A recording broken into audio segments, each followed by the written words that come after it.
श्री नवनाथ भक्तसार कथामृत अध्याय 37। नागनाथास दत्ताचे दर्शन। नागनाथ व मच्छिंद्रनाथ यांचे भेट। वटसिद्ध नागनाथ कोल्हापुरास आल्यानंतर ग्रामभोजनाच्या मिशाने दत्तात्रेयाचे दर्शन होईल असा विचार करून त्याने समानाच्या व द्रव्याच्या राशी तयार केल्या, पुजाऱ्यास दाखविल्या आणि राजापासून रंकापर्यंत व ब्राह्मणापासून अत्यंजापर्यंत सर्वांस दोन्ही वेळचे सहकुटुंब सहपरिवार पाहुण्यासुद्धा भोजनाचे आमंत्रण दिले। गावांत स्वयंपाकासाठी कोणी चूल पेटवू नये, सकाळी व मध्यल्या वेळीही भूक लागली तर तिकडेच फराळाचा बेत ठेवला असल्याचे आमंत्रणांत सुचविले होते। निरनिराळ्या जातींत भ्रष्टाचार होऊ नये म्हणून बंदोबस्त ठेवून कार्याची सुरुवात झाली। यामुळे गावांत कोणीच स्वयंपाकाकरिता चूल पेटविली नाही। अन्न घरी घेऊन जाण्यादेखील मनाई नव्हती। कोरड किंवा शिजलेले अन्न जसे हवे असेल तसे व लागेल तितके घेऊन जाण्याची मुभा होती। यामुळे गावांत ज्याच्या त्याच्या घरी सिद्ध अन्न भरले होते। दिव्या लावण्यासाठी मात्र लोकांनी विस्तवाची गरज पडे। हा समाराधनेचा समारंभ एकसारखा महिनाभर चालला होता। त्यामुळे पहिल्याच दिवशी दत्तात्रेयास भिक्षेची मारामार पडली। त्या दिवशी तो कुत्सित रूप घेऊन घरोघर भिक्षा मागत होता। तो तेथे जाई तेथे लोक त्यास म्हणत की अरे भीक का मागतोस? आज गावात मोठे प्रयोजन आहे, तिकडे जा, चांगले चांगले जेवयास मिळेल। तू तरी एक वेडा दिसतोस। उत्तम उत्तम पक्वान्नांचे भोजन सोडून कदांनाकरिता गावांत का भटकतोस? आम्हा सर्वांना जेवावयास जावयाचे आहे, तुझ्यासाठी स्वयंपाक करावयास कोण बसतो? मग प्रयोजनाचा कसा काय बेतबात आहे तो स्वतः जाऊन पाहण्याचा दत्तात्रेयाचा विचार ठरला। त्याने तिकडे जाऊन संपूर्ण पाकनिष्पत्ती कशी काय होते हे नीट लक्षात आणले। सिद्धीच्या योगाने अन्नाच्या राशी झाल्या हे तो पक्केपणे समजला। मग ही मोठी समाराधना येथे कोण घालीत आहे ह्याची दत्तात्रेयानं विचारपूस केली। तेव्हा वटसिद्ध नागनाथाचे नाव त्यास लोकांनी सांगितले। आपण 20 वर्षापूर्वी ज्यास सिद्धी दिली तो हा असून आपल्या दर्शनाच्या इच्छेने त्याने या गावी येऊन हे संतर्पण करण्याचे सुरू केले असे दत्तात्रेयाच्या लक्षात आले। त्याने त्या दिवशी उपवास केला। तो तेथून तसाच परत जाऊ लागला असता लोकांनी त्यास पुष्कळ आग्रह केला, पण ते सिद्धीचे अन्न असल्यामुळे न जेवता तसाच तेथून निघून गेला। तो दररोज गावांत येऊन सुखी भिक्षा मागे। कोणी जास्त चौकशी करून विचारिले तर मी भिक्षेच्या अन्नाशिवाय अन्नसेवन करीत नाही असे सांगे व काशीस जाऊन भोजन करी।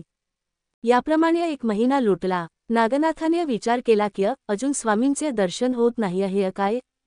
मग त्याने ग्रामस्थ मंडळींस विचारिले की गावांत भिक्षा मागणारा कोणी अतिथ येत असतो काय? त्यावर लोकांनी सांगितलं की एकजण नियमितपणे येतो, परंतु त्याच्या भिक्षां सेवन करण्याचा नियम असल्यामुळे तो तुमचे अन्न घेत नाही। गावांत इतर शिजलेले अन्न त्यास मिळत नाही म्हणून कोरान मागतो। मग भिक्षेकरी पुन्हा आल्यास मला सांगाव्या, म्हणजे मी स्वतः जाऊन त्याची विनवणी करीन व त्यास आणून भोजन घालीन असे नाथाने त्या लोकांना सांगून ठेविले। त्यावेळी त्यांना अशीही सूचना केली होती की त्या भिक्षा मागणाऱ्याला कोरडी भिक्षा घालू नये। येथल्याच अन्नाची त्यास सांगून सवरून भिक्षा घालावी व ती जर त्याने न घेतली तर मला लागलेच कळवावे असे सांगून त्यांस सिद्धीचे पुष्कळ अन्न दिले। पुढे दत्तात्रेय भिक्षेस आला असता हे नाथाकडचं अन्न असे बोलून लोक भिक्षा घालू लागले।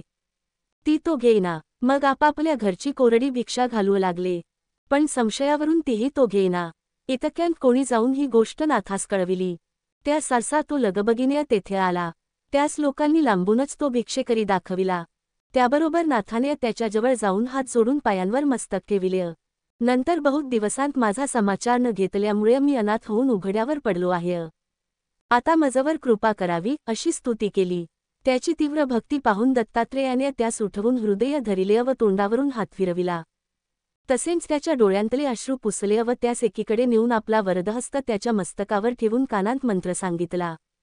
ती आत्मखून समजताच तो ब्रह्मापरायण झाला व त्याच्या अज्ञानाचा समूळ नाश झाला। दत्ताचे स्वरूप पाहताच त्यास अनुपम आनंद झाला। त्या समयी तो दत्तात्रेयाच्या पाया पडला।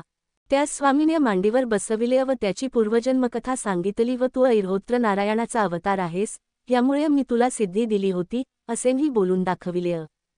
तूही भेट घेण्याचे फार दिवस मनात होते, पण प्रारब्धानुसार तो योग घडून आला असे दत्तात्रेयाने सांगितले।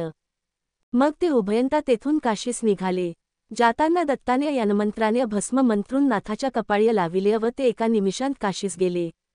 तेथे नित्यनेम उरकून क्षणांमध्ये ते बदरिकाश्रमास गेले व शिवालयात जाऊन दत्ताने उमाकांताची भेट घेतली। उभयतांच्या भेटी झाल्यानंतर समागम्य दुसरा कोण आणला आहे असे शंकराने दत्तास विचारले। तेव्हा दत्ताने हा नागनाथ ऐरहोत्र नारायणाचा अवतार आहे असे कळविल्यानंतर शंकराने त्यास नागपंथाची दीक्षा देण्याची सूचना केली, ती लागलीच दत्ताने कबूल केली. मग नागनाथासह दत्तात्रेय तेथे 6 महिने राहिले. तितक्या अवकाशांत नाथांस सर्व विद्यांत व 64 कलांत निपुण केले. मग नागाश्वार्थी जाऊन सर्व साधने सिद्धी करून घेतल्यावर दत्ताने त्यास पुन्हा बदरिकाश्रमास नेऊन तपश्चर्येस बसविले व नाथदीक्षा दिली. तेथे त्याने 12 वर्षे तपश्चर्या केली. त्यास संपूर्ण देवांनी अनेक वर दिले. नंतर त्याने मावंदे करून देव ऋषी आदी करून सर्वांस संतुष्ट केले. नंतर सर्व आपापल्या स्थानी गेले. पुढे दत्तात्रेयाने नाथास तीर्थयात्रेस जाण्याची आज्ञा केली. त्यानुसार दत्ताच्या पाया होऊन नागनाथ तीर्थयात्रा करावयास निघाला व दत्तात्रेय निरिनार पर्वतावर गेला. नागनाथ तीर्थयात्रा करीत बालेघाटास गेला. तेथे अरण्यात राहिला असता गावोगांवचे लोक त्याच्या दर्शनास येऊ लागले. त्यांनी त्यास तेथे राहण्याचा आग्रह केला व त्याच्याजवळ पुष्कळ लोक येऊन राहू लागले. त्या गावाचे नाव वडगाव असे ठेविले. पुढे एके दिवशी मच्छिंद्रनाथ तीर्थयात्रा करीत असता त्या गावात आले. तेथे नागनाथाची कीर्ती त्याच्या ऐकण्यात आली. मग मच्छिंद्रनाथ नागनाथाच्या दर्शनास गेला असता दरवाजांतून आत जाताना दाराशी असलेल्या शिष्यांनी त्यास हरकत करून आत जाताना मनाई केली. ते म्हणाले, नाथ बाबा, पुढे जाऊ नका. आम्ही नागनाथास कळवून मग तुम्हांस दर्शनास नेऊ. त्याच्या परवानगी वांचून आत जाण्याची मनाई आहे. शिष्याचे हे भाषण मच्छिंद्रनाथाने ऐकताच त्यास मोठा क्रोध आला. देवाच्या किंवा साधूच्या दर्शनास जाण्याची कोणाचीही आडकाठी नसावी, अशी पद्धत असता येथे हा सर्व दांभिक प्रकार दिसतो, असे मनात आणून मच्छिंद्रनाथाने त्या शिष्यांस तांडण केले. ते पाहून नागनाथाचे दुसरे 700 शिष्य धानवले. परंतु त्या सर्वांना त्यांनी स्पर्शास्त्राच्या योगाने जमिनीस खिळवून टाकिले व तो एकेकाच्या थोबाड्यांत मारू लागला. तेव्हा त्यांनी रडून ओरडून आकांत केला. मठामध्ये नागनाथ ध्यानस्थ बसला होता. तोही ओरड ऐकून देहावर आला. ध्यानंत घोटाळा झाल्याने नागनाथास राग आला. त्याने शिष्यांची ही अवस्था समक्ष पाहिली व मच्छिंद्रनाथासहीन त्यांच्या थोबाडांत मारताना पाहिले. तेव्हा त्याने प्रथम गरुडबंधन विद्या जपून स्थर्गी गरुडाचे बंधन केले व नंतर विभक्तास्त्र जपून आपले शिष्य मुक्त केले. ते मुक्त होतांच नागनाथाच्या पाठीशी जाऊन उभे राहिले.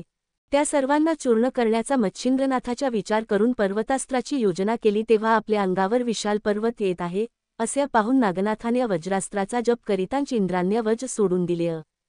तेव्हा तो पर्वत चूर्ण झाला. अशा रीतीने ते उभयता एकमेकांचा पाडाव करण्याकरिता मोठ्या शौर्याने लढत होते. शेवटी नागनाथाने सर्पास्त्र पेरून मोठमोठाले सर्प उपतन केले.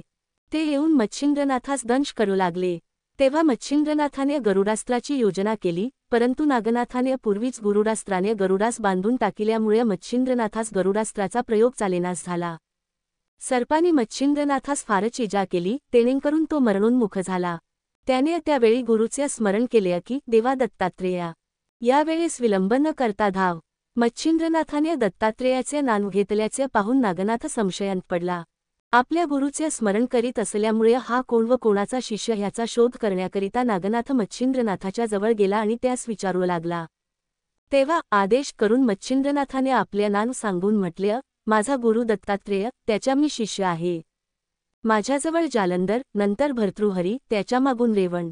या नाथपथांत प्रथमच मीच आहे. म्हणून मी दत्तात्रेयाचा वडील मुलगा आहे. अशी मच्छिंद्रनाथाने आपली हकीकत सांगितली. ती ऐकून नागनाथास कळवळा आला.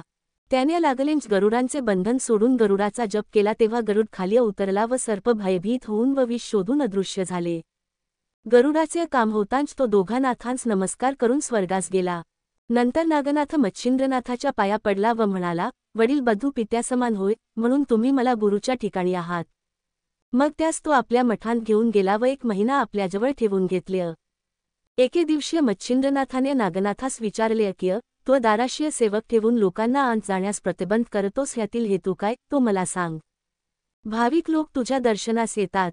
तुझ्या शिष्यांनी त्यांना जाऊ दिले नाही म्हणजे त्यांना परत जावे लागते. आपला दोघांचा तंटा होण्याचे मूळ कारण हेच. हे ऐकून नागनाथाने आपला हेतू असा सांगितला की, मी निरंतर ध्यानस्थ असतो व लोक आल्याने ध्यानभंग होतो. म्हणून दाराशीय रक्षक ठेविले. त्यावर मच्छिंद्रनाथाने त्यास सांगितले की असे करणे आपणास योग्य नाही. लोक पावन व्हावयास आपल्याकडे येतात व ते दारापासून मागे जातात. तरी आतांपासून मुक्तद्वार ठेव, असे सांगून मच्छिंद्रनाथ तीर्थयात्रेस गेले. इकडे दाराशीय मनाई नसल्यामुळे नागनाथाच्या दर्शनास लोकांची गर्दी होऊ लागली. त्या नाथाच्या शिष्यांतच गुलसंत म्हणून एक शिष्य होता. त्यांची स्त्री मठांत मृत्यू पावली. तिला नाथाने उठविले. हा बोभाटा झाला. मग कोणी मेले म्हणजे प्रेत मठांत नेत्व नागनाथ त्यास जिवंत करून घरी पाठवून देई, यामुळे यमधर्म संकटांत पडला. त्याने हे वर्तमान ब्रह्मदेवास कळविले. मग ब्रह्मदेव स्वतः वडवाळेस येऊन त्याने नाथाचा स्तव करून ते अद्भुत कर्म करण्याचे बंद करविले.